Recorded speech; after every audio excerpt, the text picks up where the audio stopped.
देखिए तो ध्यान रखिए, क्योंकि परमेश्वर आप अगर ये उसी तरह जिस तरह आप अपने बच्चे को सौंप देते हो और जिस तरह सौंपते हो उसी तरह आपके बच्चे बनते हैं। अगर आप परमेश्वर को सौंपोगे तो परमेश्वर के जैसा बन जाएंगे, अगर शैतान को सौंपोगे शैतान का जैसा बन जाएंगे। जिसको सौंपोगे, अगर बच्चे को अपने चोर किसी डकैत को दे दो डकैत बना देगा, अपने बच्चे को चोर दे दो तो चोर बना देगा। तो जिसको डॉक्टर को पढ़ाई करने के लिए डॉक्टर को सौंप देते हो तो डॉक्टर बना देता है। वो इंजीनियर का पढ़ाई करने के लिए वहां कॉलेज में नाम लिखाता हो तो इंजीनियर बन जाता है। तो जिसको आप सौंपोगे वैसे ही वो बन जाएगा। हमारा जीवन को जिसको सौंपते हैं वैसे ही हम बनते हैं। आई समझ में आपको? तो अगर हम ये जीवन प्रभु को आज सौंपा है तो मेरा जीवन जो पहले था अब वैसा नहीं रहा, ये बदलते जा रहा है, परमेश्वर के जैसा चरित्र बनते जा रहा है। तो ये क्या है? प्रक्रिया है, एक साथ नहीं होता है, टाइम लगता है। आपको एक साथ नहीं हो जाएगा, आपको भी टाइम लगेगा। सबसे पहला काम है विश्वास करना। किसी भी चीज को विश्वास करके उसका छानबीन करना, पढ़ना, खोजना, लिखना, देखना कि क्या ये सत्य है। जब तक आप खुद नहीं पढ़ोगे, आप खुद नहीं समझोगे, आपको कैसे पता चलेगा कि ये सत्य है कि नहीं है। इसके लिए हमें सत्य जानने के लिए किसी भी पुस्तक को आप पहले पढ़िए। आप कुरान पढ़िए, गीता पढ़िए, महाभारत पढ़िए, बाइबल पढ़िए, तब आपको पता चलेगा कि सच्चाई क्या है। लोग तो बहुत कुछ आपको बोलेंगे, लेकिन समझना आपको है कि ये सत्य है या झूठ है। और ये जब तक आप समझ नहीं पाएंगे जब तक आप पढ़ेंगे नहीं। इसके लिए प्रभु ने कहा, आज आपका संसार में इंसान परमेश्वर का नहीं सुनता है। संसार के लोग संसार की बातों को सुनते हैं और संसार का बातों को सुनकर अपना जीवन संसारिक बना दिए हैं। क्योंकि संसार, आंखों की लालसा, जीविका का घमंड, ये आपको घेर लेगा और आपको आत्मिक क्षेत्र से बाहर निकाल देगा, शरीर में लेके जाएगा। शैतान चाहता है कि शरीर में तुम जाओ और शरीर की चीजों को अपनाओ ताकि अनंत काल के लिए आपको मार सके। ये उसकी प्लानिंग है। हर व्यक्ति को वो मारना चाहता है, शरीर में जीने वाले को। इसका मतलब क्या? शरीर में खाना नहीं खाओ, खाना खाओ, कपड़ा पहनो, सब करो, शारीरिक रूप से आप सब कीजिए, हर चीज कीजिए, लेकिन वही चीज कीजिए जो परमेश्वर करने को कहता है। जो इस संसार का लोग कहता है वो अगर करते रहोगे तो निश्चय आप नाश हो जाओगे, आपका आत्मा नाश हो जाएगा। क्योंकि पहली मृत्यु तो होगी, सबको होगी। शरीर से मरना अच्छा है, मगर आत्मा आपका कभी नहीं मरना चाहिए। शरीर निश्चय मरेगा, आप भी मरोगे, हम भी मरेंगे। यदि आत्मा अगर मर गया अनंत काल के लिए, क्या होगा उसका अंजाम मालूम है? मैं आज पढ़ रहा था, उसे लोक में डाल दिया जाएगा, अधोलोक में, और वहां पे ऐसी आग है, 7 गुना फायर है, 7 टाइम मोर। वो देखता है एक रेल चलता है, छुक छुक गाड़ी, छुक छुक छुक छुक छुक छुक, वो कोयला डालता है उसमें, वो आग जो धधकता है उससे गाड़ी चलती है। वही इंजन कोयला से 7 गुना उससे भी ज्यादा फायर। यानी आपको डालते के साथ गल जाएंगे, लेकिन मरेंगे नहीं। आप तड़प तड़प के चिल्लाएंगे, कहेंगे प्रभु बचा ले, प्रभु बचा ले। वहां पे कहेगा नहीं, बोलेगा जेपी, कांति भाई आपको बताया था, मिस्टर संजय, कांति भाई आपको बातें कर रहा था, लेकिन ये कान से सुना और ये कान से आपने निकाल दिया। इसके लिए बचना बहुत मुश्किल है, क्योंकि धरती में जिंदा रहते हुए हमको सुनना है, हमको समझना है और ऐसे ही चलना है। जैसा प्रभु का वचन कहता है वैसे ही।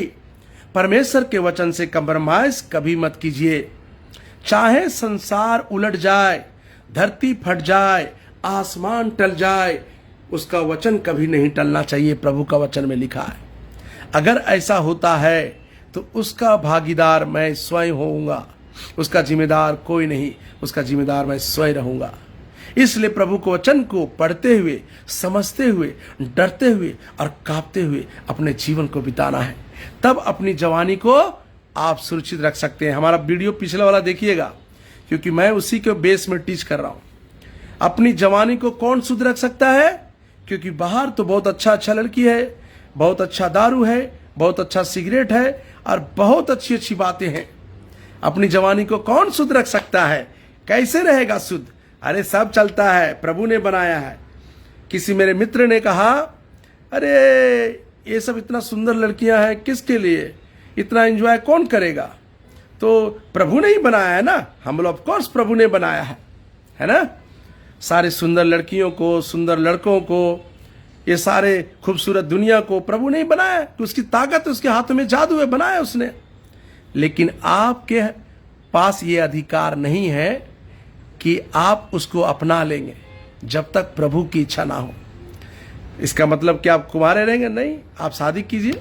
आपसे अगर बर्दाश्त नहीं होता है, तो कंट्रोल नहीं होता है, तो अपने माँ बाप को बोलिए कि मैं शादी करूंगा। और माँ बाप नहीं कर देता है तो खुद शादी कीजिए जाके, और एक के साथ कीजिए, 2, 3, 4, एक घर में, एक बाहर, एक ऑफिस में, एक चुपके से अलग।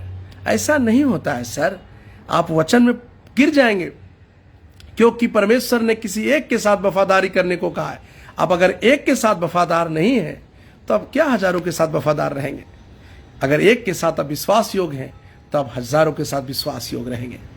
एक के साथ विश्वास तो दिखाइए पहले। कहता हमको परमिशन दिया है 4 शादी करने का। अच्छा बेटा, तुम अपने शरीर को तृप्त करने के लिए, आंखों को तृप्त करने के लिए, जवानी को तृप्त करने के लिए तुम्हें परमेश्वर परमिशन दे दिया। वाह, हमारा प्रभु नहीं दिया परमिशन। उसने एक के साथ कहा है, एक ही पत्नी हो और विश्वास योग रह, विश्वास योग। अगर हम चुपके से आज हम कुछ भी कर लेते हैं, मेरा पत्नी को थोड़ी मालूम पड़ेगा, लेकिन प्रभु को मालूम पड़ता है। मैं कमरे के अंदर जाऊं, स्विमिंग पूल के अंदर जाऊं, ऑफिस में छुप के ऑफिस में जाऊं, या होटलों में कमरे में छुप के जाऊं, प्रभु को मालूम पड़ता है। प्रभु को मालूम पड़ता है। आपके पत्नी को मालूम नहीं पड़ता है। आपकी नजर गंदी है, आपका सोच गंदी है, आपका हृदय गंदा है, आपका हाथ गंदा है, आपका शरीर गंदा है, ये प्रभु जानता है। और इसका अंजाम पाप है, और पाप की मजदूरी मृत्यु है, और मृत्यु के साथ नरक में आग और कीड़े हैं, जहां पे चलेंगे और तड़पेंगे। इसके लिए प्रभु ने कहा कि मेरे वचन को सुन। वचन क्या करता है? हमें शुद्ध करता है। इसलिए क्या कहता है? प्रभु का वचन के द्वारा पूर्णतः शुद्ध धोए जाने के कारण हम शुद्ध हैं। उसके वचन सुनने के कारण, विश्वास करने के कारण हम शुद्ध होते हैं। तुम उस वचन के कारण जो मैंने तुमसे कहा है शुद्ध हो चुके हो। इसके लिए मेरा सारा वीडियो देखिए, परमेश्वर का वचन के अनुसार ही। तो वचन को जब सुनते हो और ऐसे ही करते हो तो आप शुद्ध हो जाते हो और पवित्र हो जाते हो, और पालन करने से आगे बढ़ते जाते हो। परमेश्वर आपको प्रोटेक्ट करेगा, वो सेव करेगा। और आगे लिखा है वो शुद्ध रखता है। पहले शुद्ध करता है, फिर शुद्ध रखता है ना। इसके लिए कैसे होगा? उसके वचन पालने के द्वारा। जब तक हम परमेश्वर के वचन को सुनकर इस पर नहीं चलेंगे, पालन नहीं करेंगे, तो हम शुद्ध अपनी जवानी को पवित्र नहीं रख सकते हैं। क्योंकि लड़का खींचेगा, अगर खूबसूरत लड़की है, वाह सो हैंडसम बॉय, है ना। अगर लड़की खूबसूरत है, बोलेगा, हे लड़का बोलेगा, वाह क्या ब्यूटीफुल है यार, हमको काश मिल जाता। ये पाप है। शादी से पहले और शादी के बाद आप सेक्स नहीं कर सकते हैं, ये गॉड ने कहा है क्लियरली। अगर आप करते हो तो आप उस खुदा के आगे, परमेश्वर के आगे पाप कर रहे हो, और पाप की मजदूरी मृत्यु है। अब मृत्यु से नरक में आग और कीड़े हैं, जहां पर हम जलते रहेंगे, तड़पते रहेंगे हजारों साल तक। तो यदि ये वचन सुनकर आप अगर अच्छा बनते हो तो ये जिंदगी भर इसे अपना लो, क्योंकि ये वचन क्रिश्चियन नहीं बनाता है, ये वचन आपको इंसान बनाएगा। आप किस धर्म से हैं मुझे नहीं मालूम। यदि आप गलत काम कर रहे हैं तो सोच लीजिए आप धर्म के नाम से ढकोसला कर रहे हैं, आप गलत कर रहे हैं, और उसका अंजाम परमेश्वर हिसाब लेगा। लेकिन इस वचन को सुनने के बाद अपना जीवन प्रभु को सौंप देते हैं तो अच्छी बात है। लोग कहेगा क्रिश्चियन, हाँ भैया पहले मैं गलत था, अभी ये वचन सुनकर हम बदल गया हूं, मैं क्रिश्चियन नहीं बनाऊं, लेकिन ये वचन को मैं आदर करता हूं, इसके वचन के साथ चलता हूं। समझ गए? ये है। तो शैतान क्यों चाहेगा आप अच्छा बनो? क्योंकि शैतान को तो नुकसान है। स्वर्ग में एक आदमी बढ़ जाएगा, अगर वो गंदा काम आप करेंगे तो आप नरक में वो लेके जाएगा साथ में। तो परमेश्वर तो चाहता है आप स्वर्ग में रहो, लेकिन शैतान चाहता है कि आप नरक में रहो, और आप अपने नरक खुद चुनते हो। आपके हाथ में है स्वर्ग को चुनना और नरक को चुनना। आपको एंजॉय चाहिए, आपको दारू चाहिए, आपको सिगरेट चाहिए, आपको बीड़ी चाहिए, आपको मस्ती चाहिए, आपको चोरी बेईमानी चाहिए, आपको घमंड चाहिए, आपको अहंकार चाहिए, तो शैतान तो चाहेगा कि ये मेरे साथ रहे। इन सारे वस्तुओं का मालिक आदत शैतान का स्वभाव में अगर ये स्वभाव है तो आप परमेश्वर का नहीं, समझो शैतान के बस में है। और जैसे ही इन आदतों को छोड़ देते हैं तो आप परमेश्वर के बस में आ जाते हैं। फिर परमेश्वर आपको चलाता है। जो वचन को सुनते रहोगे, उसके पालन करते रहोगे, उसका सुनकर चलते रहोगे, तब परमेश्वर आपके मार्गों को खोलेगा। लेकिन इंसान बोलेगा अरे धर्म बदल दिया, अरे जात बदल दिया, क्योंकि उनको ज्ञान ही नहीं है। वो सुनते हैं जो वही सुने सुनाई बातों को बोलते हैं, कि उनको वचन मालूम ही नहीं है। इसके लिए मेरे दोस्तों, मैंने आपको सिखाया कि अपनी जवानी को कैसे पवित्र रख सकते हैं, कैसे शुद्ध रख सकते हैं परमेश्वर के वचन के अनुसार। और उसका वचन नहीं है, आप शुद्ध कभी नहीं रख सकते हैं। तो आइए मैं आपके लिए प्रार्थना करता हूं, मेरे साथ रिपेंट कीजिए। अगर शादी से पहले आपने गलत काम किया है या शादी के बाद आपने गलत काम किया है, गंदे विचार रखे हैं, गंदे सोच रखे हैं, तो आइए मेरे साथ रिपेंट कीजिए। प्रभु आपको इसी वक्त माफ करेगा और प्रभु आपको आशीष देगा और आपको बचाएगा शैतान के हाथों से। अदरवाइज कोई नहीं बचा सकता है। पिता परमेश्वर, मैं अपना जीवन आपको सौंप देता हूं। यह जीवन मेरा नहीं प्रभु, यह जीवन आपका है। प्रभु तू कितना महान और कितना भला है। इसलिए हे परमेश्वर, आपसे विनती करता हूं, इस भाई के अनुसार जो वचन मैंने सुना, मैंने बहुत पाप किए हैं प्रभु, मुझको क्षमा कर, अपने लहू से मुझे धोकर मुझे माफ कर दे। आज से मैं तेरे वचनों के अनुसार पवित्रता और धार्मिकता में चलूंगा प्रभु। मैंने अपनी जवानी से लेकर अभी तक बहुत गलत काम किए प्रभु, हमको माफ कर। हे पिता, मैं अपना हृदय खोलता हूं, आज से तू आ, अंदर राज कर और तू मेरा मालिक बन जा। क्योंकि आज तक शैतान ने हमको चलाया और हमें पाप करता गया। बर प्रभु, अब आपके पीछे चलना चाहता हूं। मुझे मार्गदर्शन कर, मुझे रास्ता निकाल और रास्ता दिखा प्रभु, ताकि तेरे मार्गों में चल सकूं और मेरे पाप को धोकर शुद्ध कर दे। अपने करीब मुझको ले ले प्रभु। पिता, धन्यवाद कि तूने मेरी प्रार्थना को सुना। मेरे सारे पाप, सारे गुनाह जो पीढ़ी से पीढ़ी मुझ तक पहुंचा है, मैं तुझको देता हूं और तेरी धार्मिकता को मैं ले लेता हूं प्रभु। आज से तू ही मेरा प्रभु और मेरा मालिक है प्रभु। तू इस दुनिया में आया, मेरे पापों के लिए मारा गया, क्रूस पे चढ़ गया और 30 कोड़े खाए प्रभु, चाबुक की मार पड़ी, मेरे सारे बीमारी, सारे श्राप, सारे पाप, सब कुछ क्रूस पे लेकर तू मर गया प्रभु। और तू मरने के बाद 3 दिन के अंदर जमीन में गाड़ा और मर कर जी उठा। आज तू पिता के पास दहनी और जीवित है। मृत्यु भी तुम्हें रोक ना सकी। हे परमेश्वर, तो मुझे क्या मृत्यु मारेगी। इसलिए मैं विश्वास करता हूं कि जिस तरह तू मरकर जी उठा है, मैं भी मरकर जी उठूंगा। मैं ये विश्वास करता हूं। यीशु मसीह के नाम से सुनो, कबूल कर। आमीन। धन्यवाद प्रभु, तूने सुना। ये सिंपल प्रेयर करना है मेरे भाई। जैसे मैंने प्रेयर किया, ये प्रेयर आप कीजिए। अगर आप शादी से पहले या शादी के बाद आपने पाप किया है तो रिपेंट कीजिए। आपके जवानी को पवित्र रखना जरूरी है। या जवानी को प्यास बुझाना है।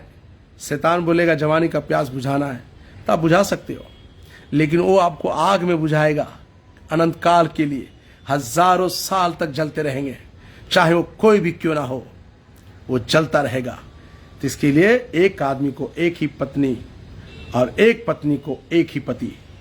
अगर पति होते हुए भी कहीं प्राय स्त्री मर्द के पास जाता है, वो भी पाप करती है और पाप की मजदूरी मृत्यु है। अब मृत्यु के साथ नरक में आग और कीड़े जहां चलते रहेंगे। इसके लिए अपनी जवानी को संभालिए और शुद्ध रखिए, पवित्र रखिए और प्रभु का डरते हुए अपने जीवन को बिताइए। समय इतनी आसानी से किसी के हवाले मत कर दीजिए, नहीं तो शैतान काट देगा।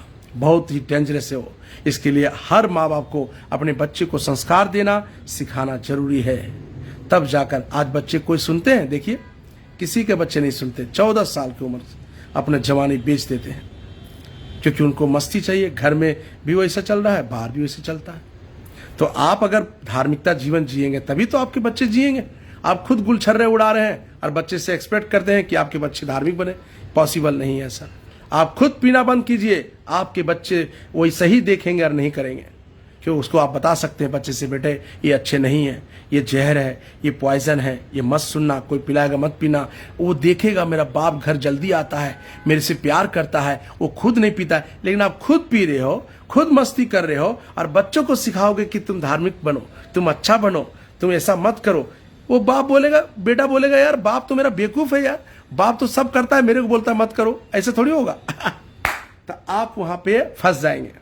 आप पहले खुद शुद्ध बनिए, खुद पवित्र बनिए, फिर बोलेंगे तो असर ज्यादा होगा। Thank you very much and god bless you. प्रभु आपको आशीष दे। धन्यवाद। फिर मिलेंगे कल एक नए शब्दों के साथ। लेकिन मेरा सारा वीडियो प्रोफाइल जाइए देखिए, और लेकिन बाइबल जरूर पढ़िए। आप क्रिश्चियन मत बनिए, बाइबल पढ़िए, प्ले स्टोर जाइए और न्यू टेस्टमेंट डाउनलोड कीजिए और रोज पढ़िए, आपको पता चलेगा। और जब तक ना समझेंगे पढ़ते रहिए, आपकी जिंदगी खूबसूरत हो जाएगा। Thank you guys, God bless you.